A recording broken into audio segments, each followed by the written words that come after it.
Mackinac Island is one of the crown jewels of our Great Lakes, nestled in Michigan's Straits area just off the coast in the waters of Lake Huron. The Isle of Mackinac has provided a most unique destination for vacationers and historian buffs alike.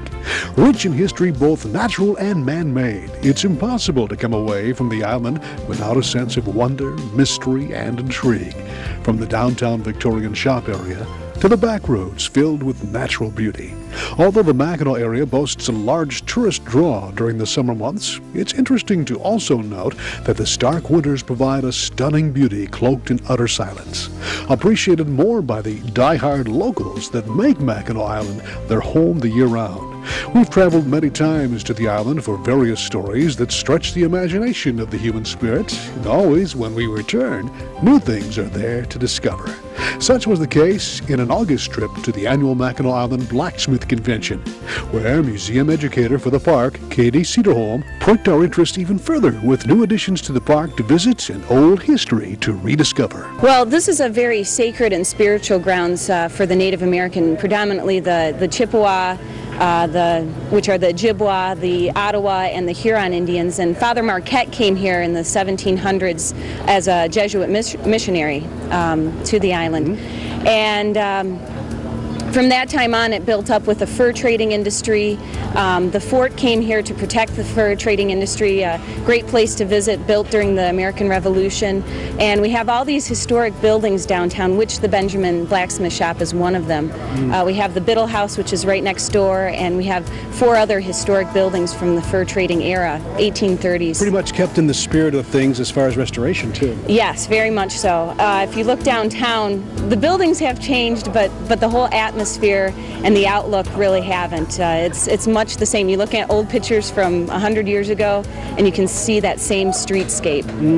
It's amazing. It's wonderful. You're stepping pretty much literally back in time. Back in time, like yes. Somewhere in time, like the movie that was filmed here yes. back in 79. Yes. Well, Craig was telling us on the way over here in the ferry service that you got something up there at the fort called Kids Corner. Is that? Tell us a little bit about that. The Kids Quarters is a new exhibit. We had a children's discovery room, and we found that was so successful that we expanded it. We doubled the size, and we have the Kids Quarters, which is a hands-on history learning exhibit up at Fort Mackinac.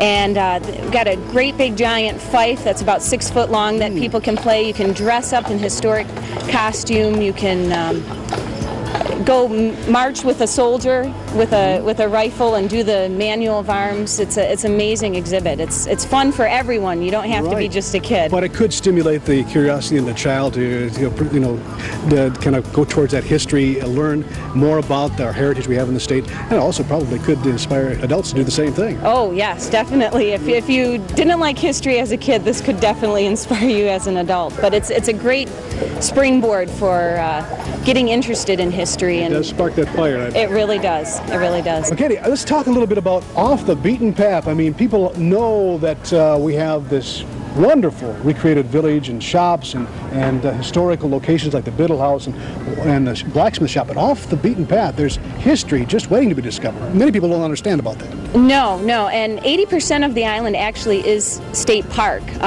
You can't bring your car here and have your sticker on your windshield since there are no automobiles on the island. But 80% of the island is park, and a lot of people don't get up that bluff to look at the trails. We got miles and miles of trails, biking paths. You can take horses on trails, just walking trails. It's a beautiful, beautiful area, and there's a lot of natural formations like Arch Rock and Sugarloaf, some of the limestone formations too. So and a lot of historical locations along the way too. Very much so. And those historic locations will transport you to some of the most exciting points of informative Michigan history, made all the more interesting by tour guides versed in island past. Such highlights include the Doc Beaumont home. 53 to Dr. William Beaumont, who was a post surgeon at the fort in the early 1800s. In 1822, As Katie told us, off the beaten path you'll find Arch Rock and Skull Cave. I've been sleeping on sticks and stones all night, but it turned out to be human skulls and bones because I was an Indian burial. It was poet William Cullen Bryant who once wrote, "The world has not so many islands as beautiful as Mackinac." And those who've traveled the islands of the world must agree. In all its historic charm and natural beauty, nowhere else in the world can one slip back in time by simply crossing a 5-mile stretch of water known as the Straits of Mackinac to an island that maintains the pace and lifestyle of the late 1800s. There are no motor vehicles allowed on Mackinac. The sound of horses' hooves replaced the sputtering of the combustion engine. Historic buildings line Main Street of the downtown area, and side roads accessible only by horse-drawn carriage or bicycle will lead you to a past that is historically maintained as it was in the formative years of this Great Lakes state. One of the showpieces of the island is the luxurious Grand Hotel, built in 1887.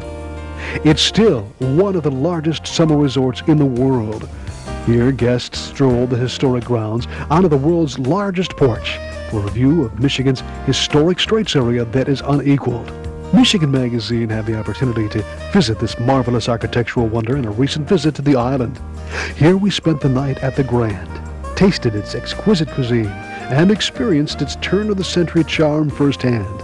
Mackinac Island has many other great motels that fit the needs of every budget and desire. One can sleep and dream in luxury, and then rise and step back in time to history that comes alive, thanks to the park's historic guides and demonstrations. Mackinac Island is part of what's called the Straits Historic Triangle, which includes Mackinac City, Mackinac Island, and St. Ignace. The island has attracted major motion picture studios because of its unique ambiance, such as Universal Studios in their filming of Somewhere in Time in 1979. Centered around the Grand Hotel, the movie was mostly filmed down the road at Mission Point Resort. The success of Somewhere in Time has even drawn a staunch following of devotees that make an annual pilgrimage to the island each October for various events in celebration of the movie. They are called Insight, the international organization of Somewhere in Time enthusiasts. The island has even spawned its own film company dedicated to attracting filming projects. The island in its heyday boasted one of the nation's largest sound stages, which is still fully functional. Here's where many interior scenes for Somewhere in Time were actually filmed. The island interior will draw you back into solitude and history, while the wonderful motels, shops, and restaurants will cater to your every desire. The island has also drawn artists and authors from all corners of the world. Case in point will be another visit as we spend a few hours with Jane Winston of Mackinac Jane's Publishing Company. We'll hear the story of how Jane and John Winston created Voices of Michigan, an anthology of Michigan authors. We'll visit with some of the authors and learn more about the competition that affords Michigan authors the opportunity to be published, some for the very first time. What a great time we had on the island, which is always the case whenever we visit. We'd like to once again thank Mackinac Island Carriage Tours and the Mackinac Island State Park Commission for their hospitality and support in bringing to you, our viewers, this jewel of an island, Mackinac Island.